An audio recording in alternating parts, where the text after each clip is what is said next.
Elizabeth Chappell, a lifelong entrepreneur who finally found my niche. After years of new ideas and jumping from business to business, I figured out how to turn a craft into a successful career. In 2016, I started a monthly subscription box for quilters. That little startup has grown into a thriving, multiple six-figure business that I am so proud of.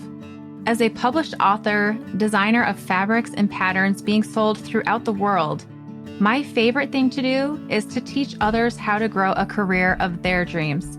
Each week, you'll hear from me or from other guests who are creative entrepreneurs, so you can learn exactly what to do and what not to do to grow a career that's more rewarding and successful than you ever thought possible. If you're ready to turn your craft into a career that you love, I am so excited you're here. Welcome to the Craft to Career podcast.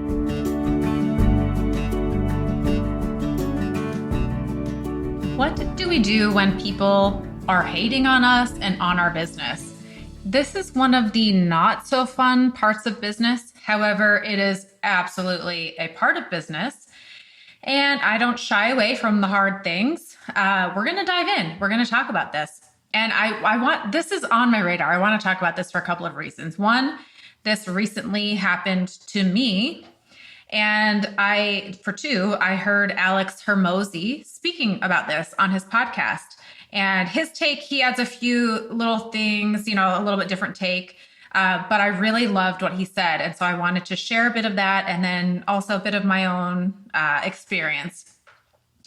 So why does this happen? Here's the deal. People are going to hate on you because you are visible. You are seen. The only people who are not getting hate are the people who are invisible, who aren't doing anything. If you want to stay behind the scenes and not have anyone see you or think anything about you, that's fine, but that's not how you're going to grow a business. So to grow a business, the more success you have, the more visible you are, the more people are going to see you. And without a doubt, the more people see you, the more people judge and have opinions. That can be really scary. People sometimes hinder themselves from growing a business because they're like, oh, I don't want to be judged. I don't want people to not like me. Of course we don't. No one wants to be disliked. However, it is impossible. I had Joe Hudson on the podcast a few weeks ago. I definitely checked that episode out. It's one of my favorites, but he talks about that. People are always judging us. You cannot stop it. It's just going to happen. But sometimes it can get a little out of control. Things can happen. And I have a few examples from my own business. Years ago now, I was completely oblivious that this was happening. But someone reached out who is actually a student of mine. And they were like, are you aware that this is happening? And I wasn't. But there was a conversation going on about my quilt pattern writing course.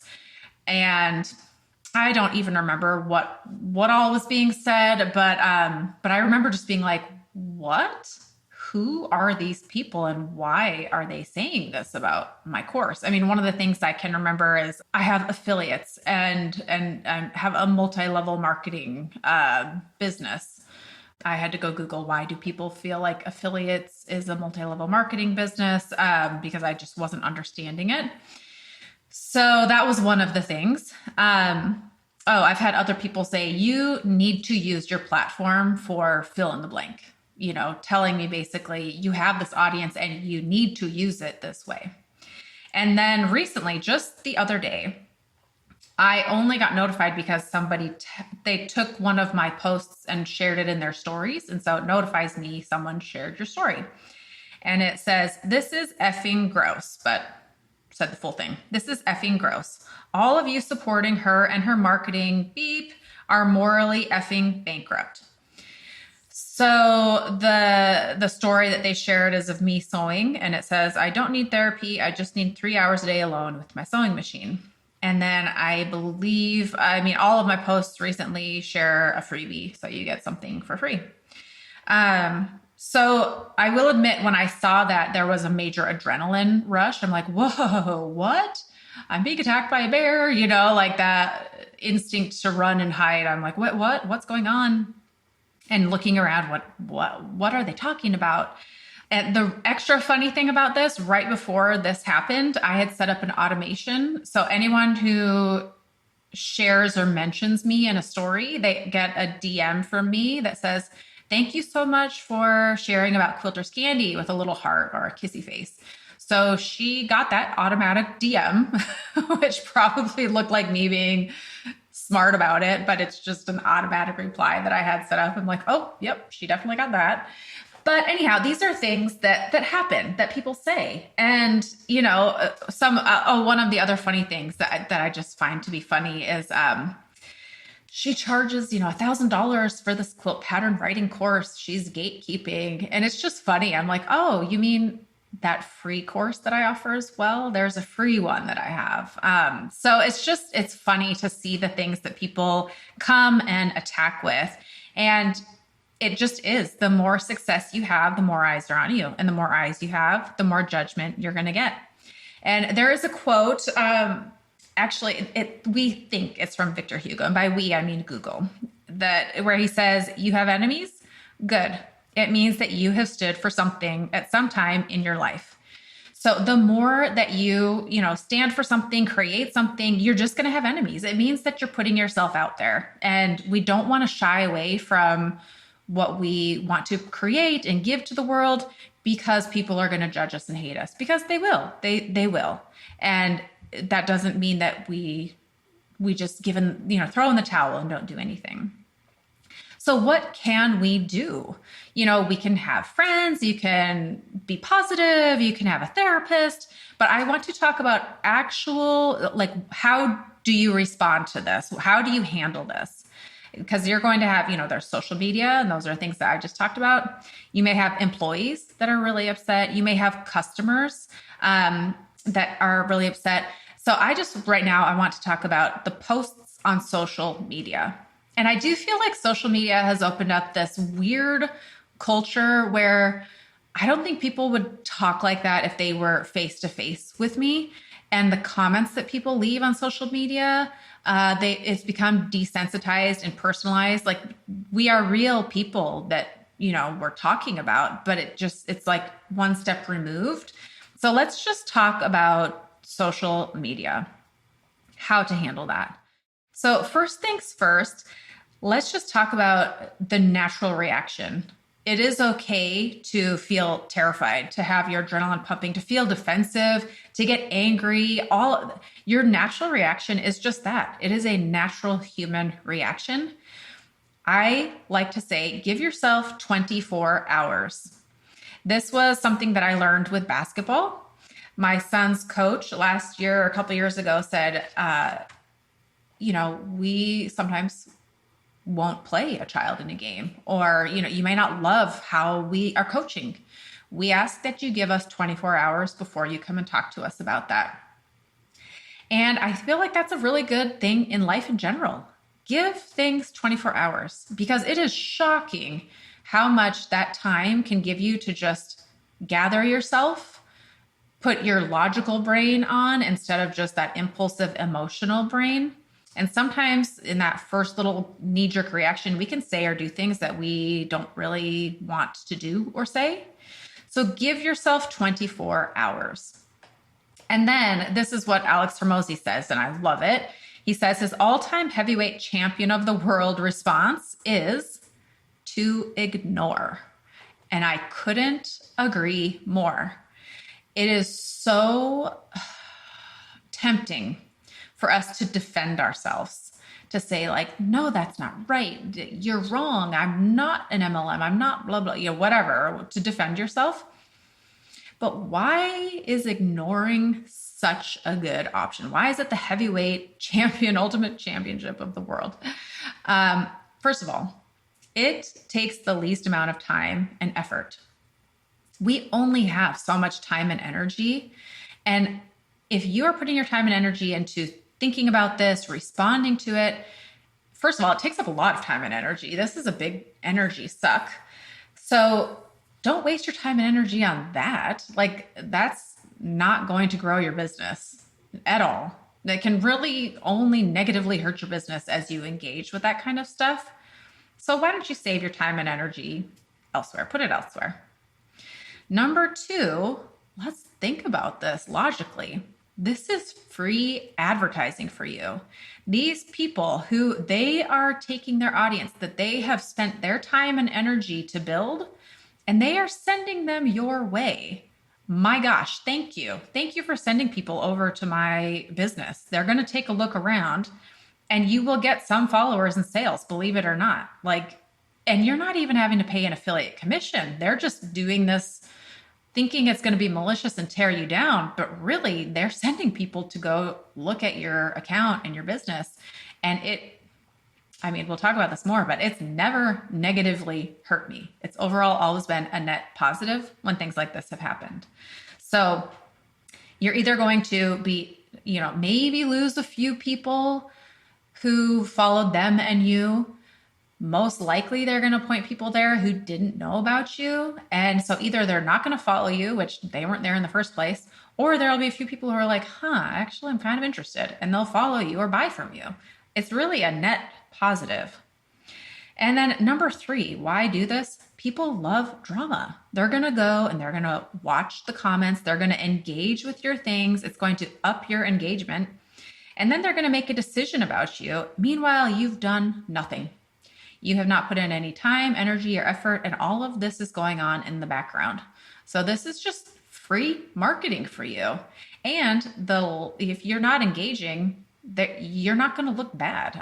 Really, the person who looks bad is the person who's upset and angry and spewing all of this ridiculousness about, how terrible you are. Now, Alex Hormozi that's his number one, ignore. He has two other ways of handling it. And they're a little less comfortable for me. There's one that I guess I have done in a way and I'll share. But number two, he says to agree. And he compares, I don't know if you've seen, I think it's the Eminem movie, Nine Mile? Anyhow, the movie about Eminem, the rapper.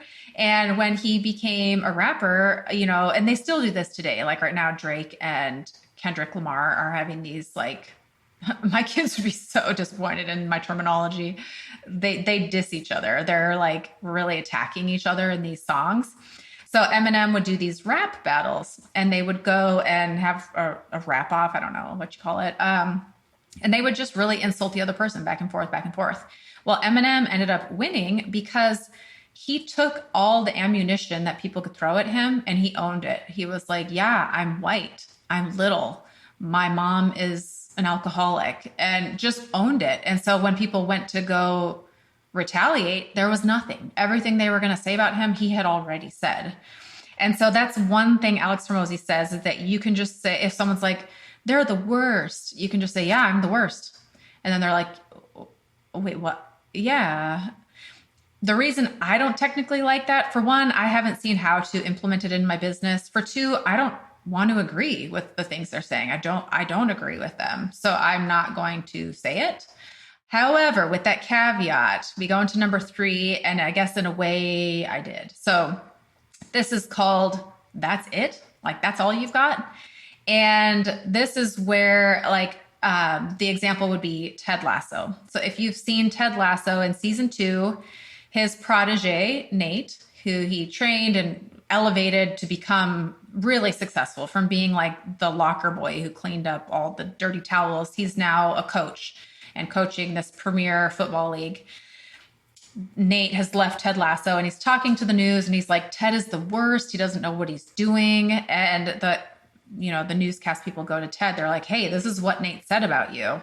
And Ted's like, oh, that's all he said? Man, it could have been a lot worse. Here I am. I've got this crazy American accent. I've only coached American football and now I'm coaching, UK football. And he just goes on and pretty soon everyone's laughing. And what happens is Nate looks like a real jerk for making fun of this person who has he's very likable. He's got a great sense of humor. He's able to laugh about his imperfections. He's not wrong, So as I was thinking about that, there was a time that I was able to do this. Again, I wouldn't want to do it if they're morally bankrupt. I wouldn't want to be like, you're right.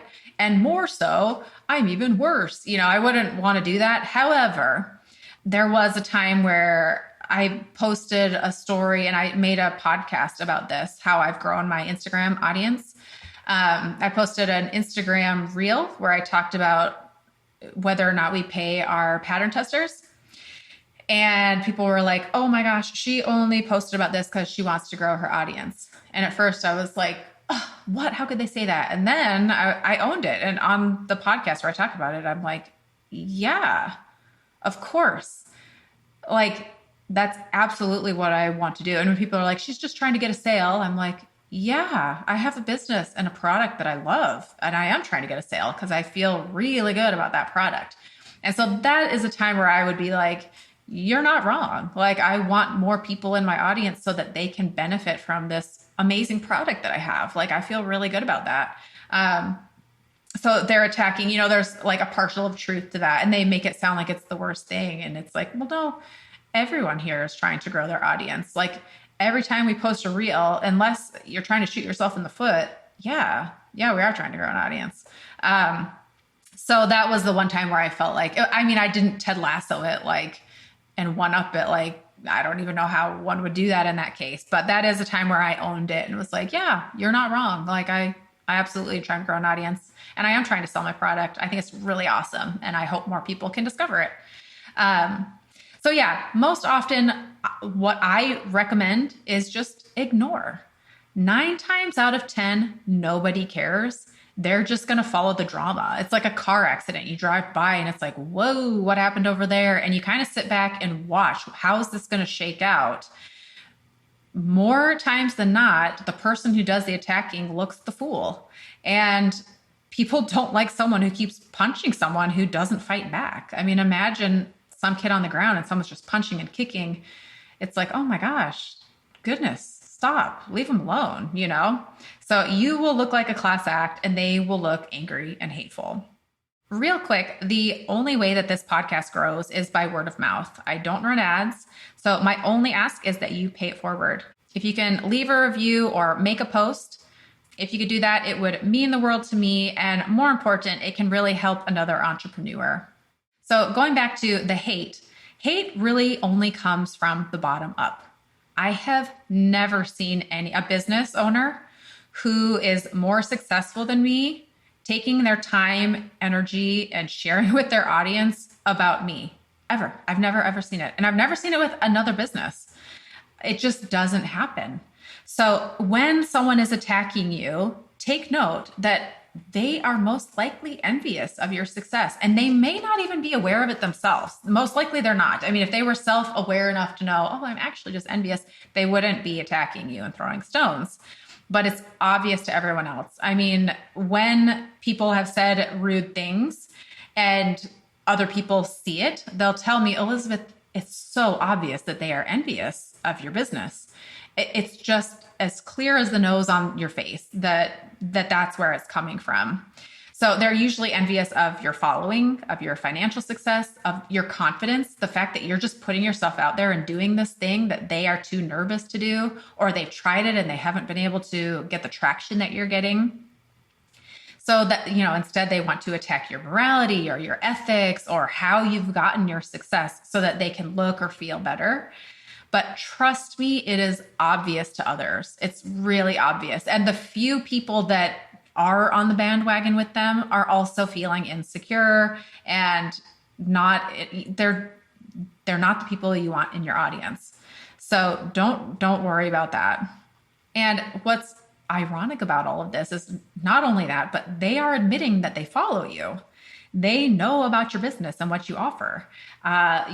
Years ago when people started talking about my business, I legitimately my head was down. I was working on this course and creating patterns and fabric. And all of a sudden I was like, wait, what? What's happening over there? How on earth do these people have time to even notice what I'm doing? Like, if they put that energy towards creating a product or adding value to people's lives, they wouldn't have time to be noticing. They would say things like, I had a mastermind that was $10,000 to join for a year. And we would meet and we went on our retreats and they were like, she offers a $10,000 product. What a criminal, And I was like, whoa, how do they even know that I offer that? Like, it's only through email. Like, that's bizarre. Or she offers this or that. I mean, just the different things that I offered and what I called them, and they didn't like the way that I named them. I was like, man, they are really paying attention to my business.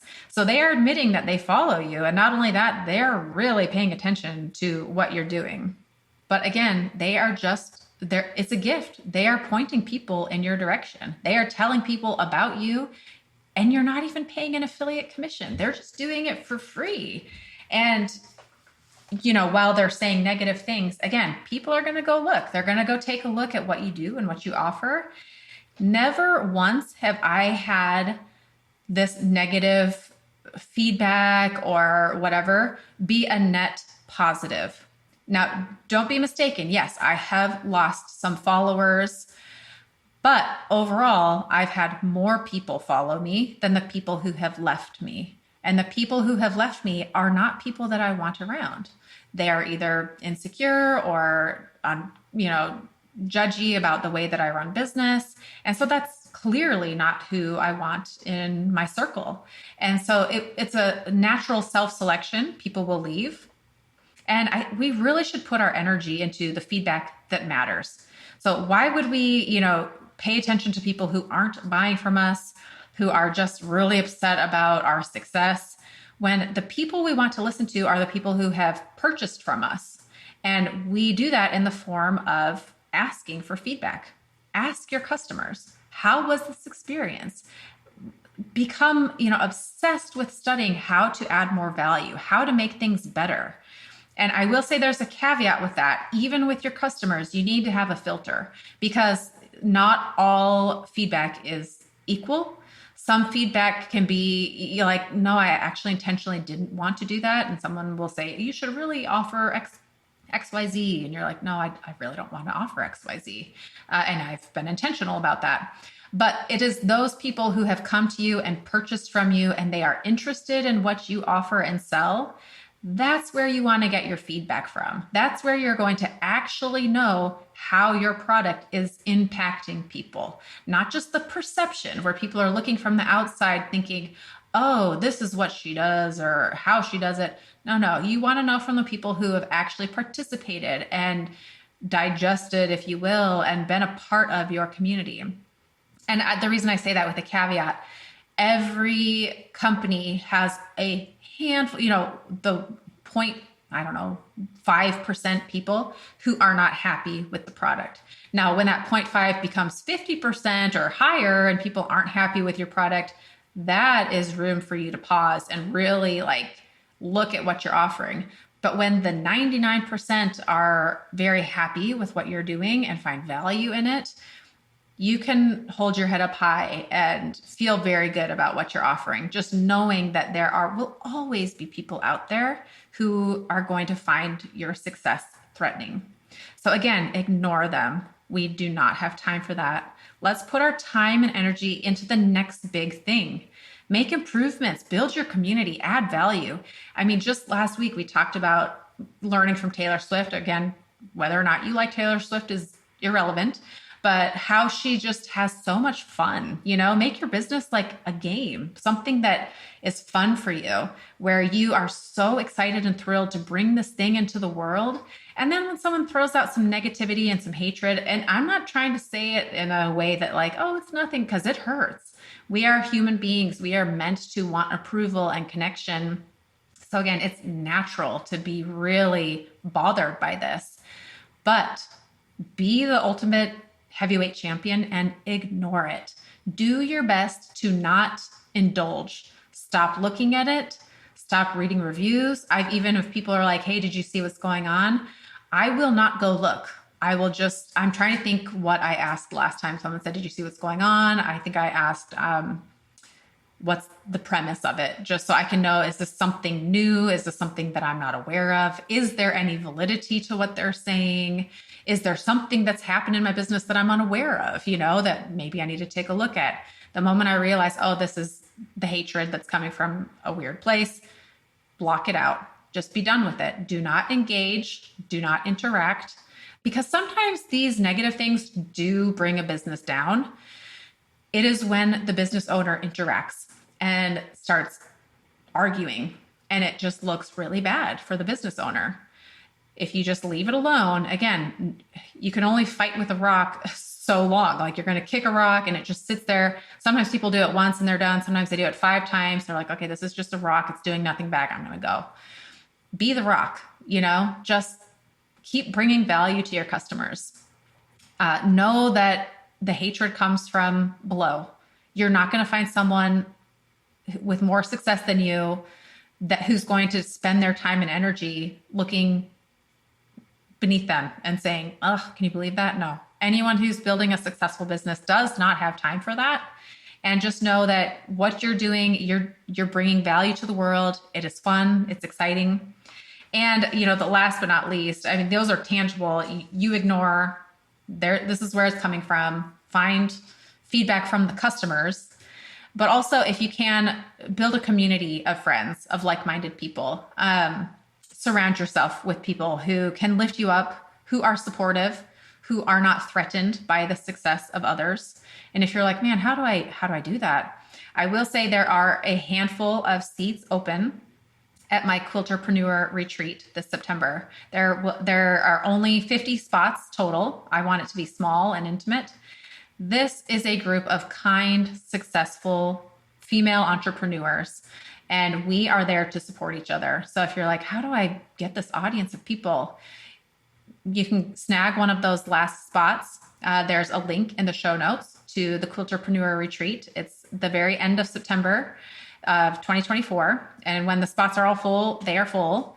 But this is an opportunity for you to meet some friends, to get some people who can be in your corner when things get hard.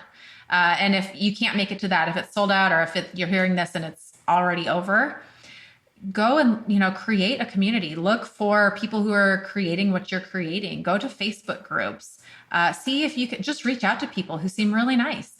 I mean, I've created a peer-led mastermind. I've had guests on the podcast who I've really resonated with. And I'm like, hey, I think the 4 of us would really get along. I love, our vibe and our energy, and we're at about the same level in different ways in our business. Let's get together once a month and chat. And it's been phenomenal. So just reach out to people. I guarantee you there's someone that you follow on Instagram that you are like, man, I wish we were friends in real life. Reach out to them. Say, hey, I love your business. I just love your vibe. I think we'd really get along. And just reach out. It may seem a little bit scary. And sure, maybe they don't, we only have so much time and energy for so many people in our lives. So they may say no. But you will find friends. You will find those people who are there to cheer you on and to lift you up and to help you build your business, to bring the best value, because that's why we're here. We are here because we have something that we want to share with the world. It's a beautiful thing. This entrepreneurship is, dare I say, what makes the world go round. Learning about Rome and how they built aqueducts and just invention. That is what makes the world progress and get better. And we're doing that in our own small way, whether it's helping people make something with their hands and bring joy to the world, or beauty. We are bringing something to the world that we are proud of, that is bringing joy to others. And so for the handful of people, one person here or there who finds that threatening or doesn't like the way that we are bringing that to the world, let's just ignore that. Let's focus on the beauty that we have, the good that we're doing and bringing into the world. Thank you so much for being here on the Craft to Career podcast, for being in this wonderful community. And I will see you right here next Friday with a brand new episode. Until then, take care.